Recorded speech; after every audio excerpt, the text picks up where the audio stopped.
ನಮಸ್ತೆ ma'am. Patient ನಮ್ಮ mother, ಅವ್ರ ಹೆಸರು ವನಿತಾ ಅಂತ ಹೇಳಿ.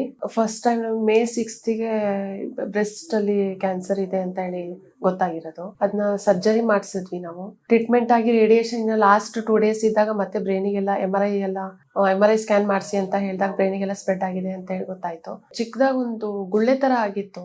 ಆ ಟೈಮಲ್ಲಿ ನಾವು ತೋರಿಸಿದಾಗ ಈ ಪೀರಿಯಡ್ಸ್ ಟೈಮಲ್ಲಿ ಎಲ್ಲ ಗರ್ಲ್ಸ್ ಸಿಗಾಗತ್ತಲ್ಲ ಅದೇ ತರ ಅನ್ಕೊಂಡು ನೆಗ್ಲೆಕ್ಟ್ ಮಾಡಿರೋದುಂಟು. ಅಂದ್ರೆ ಬ್ರೈನಿಗೆಲ್ಲ ಸ್ಪ್ರೆಡ್ ಆಗಿದೆ ಅಂತ ಹೇಳಿ ಗೊತ್ತಿಲ್ಲ, ಬಟ್ ಬ್ರೆಸ್ಟ್ ಅಲ್ಲಿ ಆಗಿರೋದು ಡೈರೆಕ್ಟ್ ಆಗಿ ಡಾಕ್ಟರ್ ಹೇಳ್ಬಿಟ್ರು ಮ್ಯಾಮ್. ಅದರಿಂದ ಆ ಶಾಕ್ ಇಂದಾನೆ ಹೊರಗೆ ಬರೋದಕ್ಕೆ ತುಂಬಾ ಟೈಮ್ ತಗೊಂಡ್ರು ಮ್ಯಾಮ್ ಅವರು. ಬ್ರೈನಿಗೆ ಆಗಿರೋದ್ರಿಂದ ನಾವು ರೇಡಿಯೇಷನ್ ಮಾತ್ರ ಕೊಡ್ಲಿಕ್ಕೆ ಆಗೋದು, ಬಟ್ ಕೀಮೋ ಎಲ್ಲ ಕೊಡ್ಲಿಕ್ಕೆ ಆಗಲ್ಲ. ಬ್ರೈನ್, ಲಿವರ್, ನಾಟ್ಸ್ ಅಲ್ಲೆಲ್ಲ ಸ್ಪ್ರೆಡ್ ಆಗಿದೆ ಅಂತ ಹೇಳಿ ಹೇಳಿದ್ದಾರೆ. ಅದಕ್ಕೆ ಮಾತ್ರ ಕೀಮೋ ಕೊಡ್ಬೋದು ಅಷ್ಟೇ. ಬ್ರೈನಿಗೆ ನಾವು ಟ್ರೀಟ್ಮೆಂಟ್ ಕೊಟ್ರು ಸಹ ಗ್ಯಾರಂಟಿ ಕೊಡಲ್ಲ ಅಂತ ಹೇಳಿ ಹೇಳಿದ್ದಾರೆ. ಫಿಸಿಕಲ್ ಕಂಡೀಷನ್ ತುಂಬಾ ಕ್ರಿಟಿಕಲ್ ಆಗಿದೆ ಮ್ಯಾಮ್.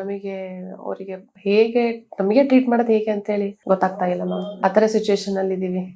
ಊಟ ತಿಂಡಿ ಸೇರಲ್ಲ ಮ್ಯಾಮ್ ಅವರಿಗೆ. ಅದು ಲಿಕ್ವಿಡ್ಸ್ ತಗೊಂಡ್ರು ಅದೇ ರಿಟರ್ನ್ ವಾಮಿಟ್ ಆಗ್ಬಿಡತ್ತೆ. ಎದ್ದು ಓಡಾಡಲ್ಲ ಮ್ಯಾಮ್. ಸಪೋರ್ಟ್ ಇರ್ಲೇಬೇಕು ಮ್ಯಾಮ್ ಯಾರು. ಹೌದು ಮ್ಯಾಮ್. 15 days ಇಂದ ತುಂಬಾ ಅಂದ್ರೆ ತುಂಬಾ ವೀಕ್ ಆಗಿದ್ದಾರೆ ಮ್ಯಾಮ್. 56 kg ಇದ್ದವರು 45 kg ಬಂದಿದ್ದಾರೆ ಮ್ಯಾಮ್. ಜಸ್ಟ್ 15 days ಅಲ್ಲಿ. ಬಾಡಿ ತುಂಬಾ ಸಣ್ಣ ಆಗಿದ್ದಾರೆ ಮ್ಯಾಮ್. ಬಾಡಿಲಿ ಆತರ ಏನು ಇಲ್ಲ ಮ್ಯಾಮ್.